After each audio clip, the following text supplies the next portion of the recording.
Magandang umaga, ito ang UNTV News Break.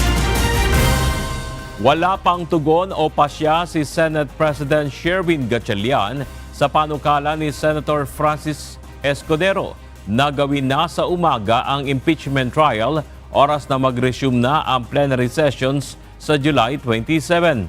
Base sa proposal ni Senator Escudero na siyang tumatayong presiding officer ng impeachment court, isasagawa ang paglilitis mula alas 9 o alas 10 ng umaga hanggang alas 2 ng hapon. Ito'y upang bigyang diin ng sapat na atensyon at panahon ang deliberasyon naman ng 2027 national budget. Maluwag na tinanggap ni Senate Impeachment Court spokesperson Reginald Tongol ang ginawang pagpuna ni Senator Judge Pampilo Ping Lacson sa kanyang mga naging pahayag noong isang linggo patungkol sa kanyang tila pagpapaalala sa mga senador.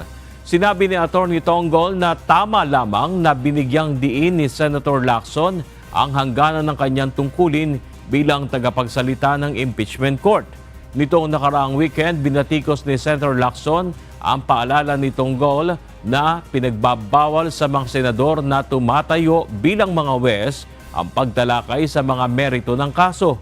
Kasunod ito ng video post ni Senator Judge Robin Padilla tungkol sa mga ebidensyang tinalakay sa paglilitis kay Vice President Sara Duterte.